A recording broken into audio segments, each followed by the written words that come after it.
അസ്സലാമു അലൈക്കും വറഹ്മത്തുള്ളാഹി. പ്രിയപ്പെട്ട 6ാം ക്ലാസ്സിലെ വിദ്യാർത്ഥികളെ, ഇൻഷാ അല്ലാഹ് ഇന്ന് നമ്മൾ നോക്കാൻ പോകുന്ന വിഷയം 6ാം ക്ലാസ്സിലെ തജ്വീദിലെ 4ാമത്തെ പാഠമായ ഇൽഹാറ് വ ഇദ്ഗാമ് എന്നുള്ള ചാപ്റ്ററാണ്. നമ്മൾ കഴിഞ്ഞ ക്ലാസ്സിൽ പറഞ്ഞു സാക്കിനായ നൂന്റെയും തൻവീന്റെയും ഹുക്കുമുകൾ 5 ആകുന്നു എന്നല്ലേ. ഇനി അതില് ആദ്യം പറയപ്പെട്ട 1, 2, അതായത് ഇദ്ഹാറ് അതുപോലെ ഇദ്ഗാമ്, ഇത് രണ്ടുമാണ് നമുക്ക് ഇന്ന് ഈ ചാപ്റ്ററിലൂടെ പഠിക്കാനുള്ളത്. ഇൻഷാ അല്ലാഹ് എല്ലാ വിദ്യാർത്ഥികളും പാഠഭാഗം നോക്കട്ടോ. നോക്കുക, സുക്കൂനുള്ള നൂനിനെയും തെൻവീനിനെയും വ്യക്തമായി ഉച്ചരിക്കുന്നതിനാണ് ഇൽഹാർ എന്ന് പറയുന്നത്. അപ്പൊ ഒന്നാമത് ഈ പാഠത്തുനിന്ന് പഠിക്കേണ്ട കാര്യമാണ് ഇൽഹാർ എന്ന് പറഞ്ഞാൽ എന്താണ്? സുക്കൂനുള്ള നൂനിനെയും തെൻവീനിനെയും വ്യക്തമായി ഉച്ചരിക്കുന്നതിനാണ് ഇൽഹാർ എന്ന് പറയുന്നത്. അപ്പൊ അത് പഠിക്കട്ടോ. സാധാരണ സുക്കൂനുള്ള ഒരു അക്ഷരം ഉച്ചരിക്കുന്ന പോലെ ഇവിടെ ഉച്ചരിക്കണം. അവ മിൻ, അൻ, കൻ, ലൻ, അങ്ങനെ നൂന് ഉച്ചരിക്കന്നെ വേണം. ഇനി തൻ, തിൻ, തുൻ, ബൻ, ബിൻ, ബുൻ എന്നൊക്കെ പഠിച്ചിരുന്നല്ലോ. അതേമാതിരി തെൻവീനാകുമ്പോഴും ആ നൂന് ഉച്ചാരണത്തിൽ വരുന്ന രൂപത്തിൽ തന്നെ എന്താവണം? ഉച്ചരിക്കണം ട്ടോ. സുക്കൂനുള്ള നൂനിന്റെയും തെൻവീനിന്റെയും ശേഷം ഹൽക്കിന്റെ 6 അക്ഷരങ്ങളിൽ നിന്ന് ഏതെങ്കിലും ഒന്ന് വന്നാലാണ് ഇൽഹാർ ചെയ്യേണ്ടത്. അഥവാ സുക്കൂനുള്ള നൂന് വന്നു, തെൻവീനും വന്നു, അതിനുശേഷം ഹൽക്കിന്റെ 6 അക്ഷരങ്ങളിൽ നിന്ന് ഏതെങ്കിലും വരിക, അങ്ങനെ വന്നാല് ഇൽഹാർ ചെയ്യണം. അപ്പൊ ഹൽക്കിന്റെ അക്ഷരങ്ങൾ 6 ഏതൊക്കെയാന്ന് ആദ്യം മനസ്സിലാക്കണം. നമ്മളെ സ്ക്രീനിൽ നോക്കിയ ഒരു ചിത്രം കാണാൻ കണ്ടില്ലേ? നൂന് അഥവാ ഹൽക്കിന്റെ അക്ഷരങ്ങൾ അവിടെ കൊടുത്തിട്ടുണ്ട് 6. ഹ, ഐന്, ഹ, ഐന്, ഹ, ഇങ്ങനെ 6 കൊടുത്തിട്ടുണ്ട്. അതിന് ശേഷമുള്ള ഉദാഹരണങ്ങൾ നോക്കി കണ്ടില്ലേ? മിൻ കണ്ടോ? അത് കഴിഞ്ഞിട്ട് അംസ വന്നിക്കണം. ഫസ്റ്റ് അംസന്റെ അവിടെ കണ്ടില്ലേ? അപ്പൊ സാക്കിനായ നൂന് വന്നു, അതിന് ശേഷം അംസ വരിക, അതാണ് ഇൽഹാറിന്റെ ഉദാഹരണം. രണ്ടാമത്തെ നോക്കി, ഇൻഹിയ, സാക്കിനായ നൂന് വന്ന്, രണ്ടാമത്തെ അക്ഷരം ഏതാ വന്ന്? ഹാഗ് വന്ന്, കെട്ടുള്ള ഹാഗ് വന്ന്. അപ്പൊ ഇൻഹിയ. മൂന്നാമത്തെ കണ്ടില്ലേ? ആ രൂപത്തിൽ ഓരോ ഉദാഹരണങ്ങൾ എങ്ങനെയാണ് മനസ്സിലാക്കേണ്ടതെന്ന് ഓർമ്മപ്പെടുത്താൻ വേണ്ടിയിട്ട് ഇട്ടതാണ്. അഥവാ ഹൽക്കിന്റെ അക്ഷരങ്ങൾ വരും, അതിന്റെ മുമ്പ് എന്തുണ്ടാവും? സാക്കിനായ നൂന് ഉണ്ടാവും. അപ്പോഴാണ് ഇൽഹാർ ചെയ്യേണ്ടത് കേട്ടോ. നമുക്ക് പുസ്തകത്തിൽ പറഞ്ഞ ഉദാഹരണങ്ങൾ നോക്കാം. അതിന്റെ മുമ്പ് നമുക്ക് എല്ലാ 5 നിയമങ്ങളും അതിന്റെ അക്ഷരങ്ങളും വരുന്ന ഒരു പാട്ടൊന്ന് കേട്ടോ കേട്ടോ. നൂനിൻ ഹുക്മുകൾ 5ആണ്, തൻവീനിനും ഈ വിധിയാണ്. ഇൽഹാറും ഇദ്ഗാമുകളും ഇഖ്ലാബും ഇഖ്ഫാ ഇവയാണ്. ഹൽഖിൻ ഹർഫുകൾ 6ആണ്, അവയിൽ വിധി ഇൽഹാറാണ്. ഹംസുൻ, ഹാഉൻ, ഐനുൻ, ഹാഉൻ, ഗൈനുൻ, ഖാ എന്നിവയാണ്. ഇദ്ഗാമാണ് മഅൽ ഗുന്ന, ഇതിനുള്ളത് യൂമിനു എന്ന. നൂനിൻ തൻവീനിൻ പിറകെ ഇവ വന്നാലുണ്ട് ഇദ്ഗാം ഗുന്ന. ഇദ്ഗാമുണ്ട് ബിലാ ഗുന്ന, ഇതിനായി 2 ഹുറൂഫ് എന്ന. നൂനും തൻവീനിൻ പിറകില്ലാം റാവന്നാലീ വിധിയെന്ന. ഇഖ്ലാബ് എന്തെന്നറിയില്ലേ, ഇതിനുള്ളത് ബ എന്നല്ലേ. നൂനും തൻവീനിൻ പിറകെ ബാ വന്നാലവ മീമാവില്ലേ. ഇഖ്ഫാ എന്തെന്നറിയണം, ഇവിടെ മറച്ചു മണിക്കേണം. നൂനും തൻവീനിൻ പിറകെ 15 അക്ഷരം ഇതിനോർക്കേണം.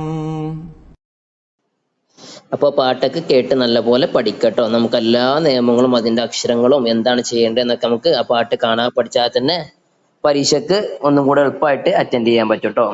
ഇനി നോക്കുക, ഇൽഹാറിന്റെ ഉദാഹരണങ്ങൾ പുസ്തകത്തിൽ പറയുന്നുണ്ട്. കണ്ടല്ലോ? ഹുറൂഫുൽ ഹൽക്ക്, ഹൽക്കിന്റെ അക്ഷരങ്ങൾ നേരെ കൊടുത്തിക്കണ്.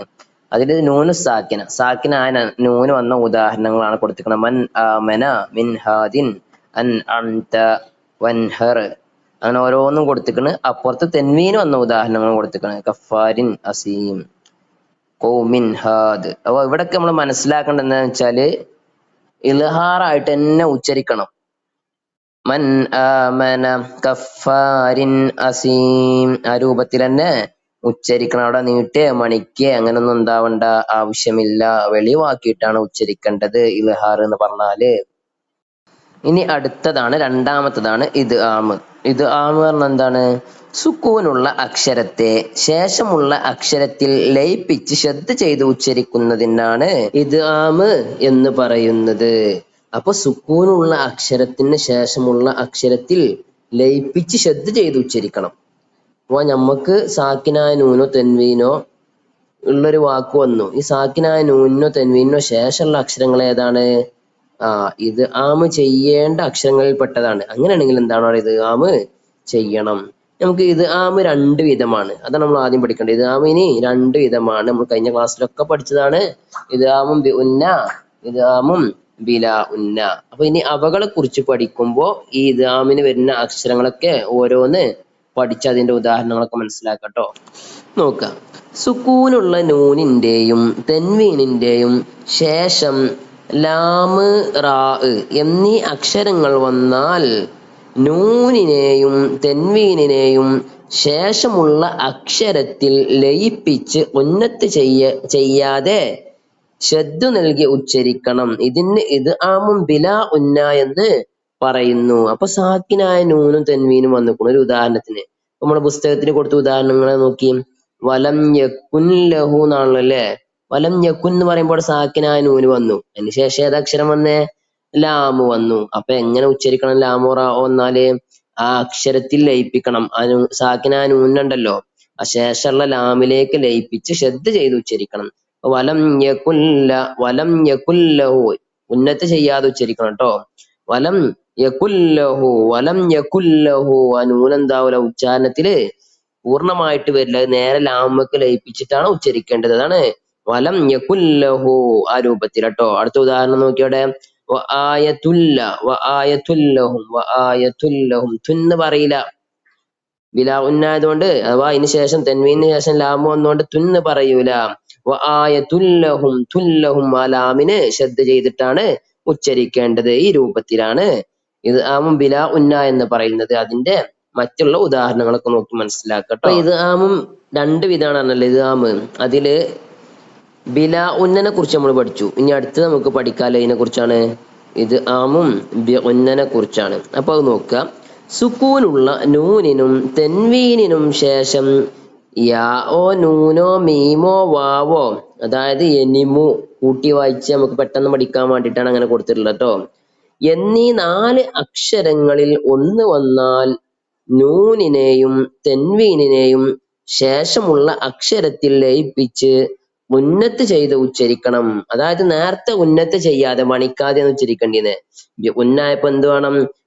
ഉന്നത്ത് ചെയ്ത് മണിച്ചിട്ട് വേണം ഉച്ചരിക്കാന്. ഇതിന് ഇത് ആമും ബി ഉന്ന എന്ന് പറയുന്നു. അതിന്റെ ഉദാഹരണങ്ങൾ നോക്കി കണ്ടല്ലോ. നൂന് മീമ് വാവ് യാ വന്നതിന്റെ ഓരോ ഉദാഹരണങ്ങൾ കൊടുത്തിട്ടുണ്ട്. ഫസ്റ്റത്തെ ഉദാഹരണം മിൻ നിഅമതി, അവിടെ മിന്ന് വന്നു അല്ലെ. മിൻ സാക്കിനായ നൂന് വന്നു. പക്ഷെ ആ സാക്കിനായ നൂനിന് ശേഷം വന്ന ഏതാണ്? നൂന്. അങ്ങനെ നൂന് വന്നാല് ലയിപ്പിച്ച് ഉന്നത്ത് ചെയ്ത് ഉച്ചരിക്കണം. മിൻ നിഅമതി, മിൻ നിഅമതി ആ രൂപത്തിൽ കേട്ടോ. നോക്കി മിമ്മാൽ, മിമ്മാൽ ആ രൂപത്തിൽ എന്താവണം? ഉച്ചരിക്കണം.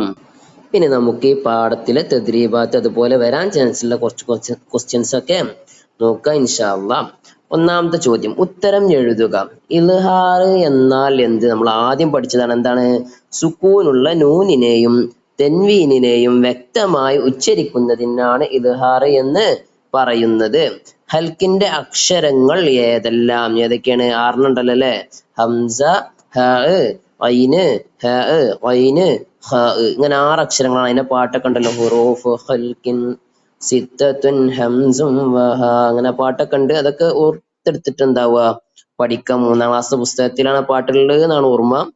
ഇനി അടുത്ത ക്വസ്റ്റ്യൻസ് ആണ്. ഇത് ആമ് എന്നാൽ എന്ത്? എന്താണ് ഇത് ആമ് എന്നാൽ? സുക്കൂനുള്ള അക്ഷരത്തെ ശേഷമുള്ള അക്ഷരത്തിൽ ലയിപ്പിച്ച് ശ്രദ്ധ ചെയ്ത് ഉച്ചരിക്കുന്നതിനാണ് ഇത് ആമ് എന്ന് പറയുന്നത്. ഇത് ആമിന്റെ 2 ഇനങ്ങൾ ഏതൊക്കെയാണെന്നാണ് അടുത്ത ക്വസ്റ്റ്യൻ. ഏതൊക്കെയാണ്? ഇത് ആമും ബിലാ ഉന്ന, ഇത് ആമും ബി ഉന്ന. ഇങ്ങനെ 2 ഇനങ്ങളാണ് ഇത് ആമിനുള്ളത്. അടുത്ത പ്രവർത്തനാണ് നിലവിലെ ഖുർആൻ പാഠഭാഗത്ത് നിന്നെങ്ങാണ്ട് ഇദ്ഹാറിനും അതുപോലെ തന്നെ ഇത് ആമിനും കുറച്ച് ഉദാഹരണങ്ങൾ കണ്ടെത്താനും 3 വീതം ഉദാഹരണങ്ങൾ എഴുതാനാണ് അടുത്ത പ്രവർത്തനം. ജസ്റ്റ് ഖുർആനിൽ വരുന്ന രൂപത്തിൽ നിന്ന് ഖുർആനിലെ ഒരു ഭാഗത്തു നിന്നുള്ള ഉദാഹരണങ്ങളാണ് ഇവിടെ കൊടുത്തിട്ടുള്ളത്. അപ്പൊ നിങ്ങളെ പാഠഭാഗം ഏതാണോ അത് നോക്കിയിട്ട് എഴുതുക. എഴുതുമ്പോൾ ശ്രദ്ധിക്കേണ്ട കാര്യം ഒരു വാക്കെടുക്കുക, അതിൽ സാക്കിനായ നൂന് അഥവാ സുക്കൂനുള്ള നൂന് വന്നിക്കണോ നോക്കുക. അത് വന്നിട്ടുണ്ടെങ്കിൽ അതിന് ശേഷം വന്ന അക്ഷരം ഏതാ നോക്കുക. ഈ ഹൽക്കിന്റെ അക്ഷരങ്ങളാണെങ്കിൽ അത് ഇദ്ഹാറിന് ഉദാഹരണമാണ്. അല്ല ലാമോ റാഓ അല്ലെങ്കിൽ വാവോ നൂനോ മീമോ യാ ഒക്കെ ഉണ്ടെങ്കിൽ അത് ഇത് ആമിന്റെയും ഉദാഹരണങ്ങളാണ്. അങ്ങനെ മനസ്സിലാക്കിയിട്ട് എഴുതട്ടോ. ഇനി ഈ പാഠം പഠിക്കുമ്പോൾ പ്രത്യേകിച്ച് ശ്രദ്ധിക്കേണ്ട കുറച്ച് ക്വസ്റ്റ്യൻസ് ആണ്. ഇത് ആം ബില ഉന്ന എന്നാൽ എന്ത് എന്നുള്ളത്, അപ്പൊ അതിന്റെ ആൻസർ പഠിക്കുക. അതുപോലെ ഇത് ആമും ബി ഉന്ന എന്നാൽ എന്ത് എന്നുള്ളതാണ്, അതിന്റെ ആൻസറും അതിന്റെ അക്ഷരങ്ങളും അറഫുകളൊക്കെ എന്താവുക പഠിക്കുക. അതുപോലെ ഇദ്ഹാറിന്റെ ഉദാഹരണങ്ങൾ അഥവാ അല്ലാതിന്റെയും ഇദ്ഹാറിന്റെയും ഇത് ആമും ബി ഉന്നയുടെയും ബില ഉന്നയുടെയും ഒക്കെ നമുക്ക് സിമ്പിൾ ആയിട്ട് എപ്പോഴും കേട്ട് പരിചയമുള്ള ഖുർആൻ ആയത്തുകളിൽ നിന്ന് 2-3 ഉദാഹരണങ്ങളൊക്കെ ആദ്യം മനസ്സിലാക്കി വെക്കുക കേട്ടോ. എന്തെങ്കിലുമൊക്കെ സംശയങ്ങൾ ഉണ്ടെങ്കിൽ കമന്റ് ചെയ്യുക. അല്ലാഹു സുബ്ഹാനഹു വ തആല നമുക്ക് നാഫിഅ ഇൽമു പ്രദാനം ചെയ്യുമാറാവട്ടെ. അസ്സലാമു അലൈക്കും.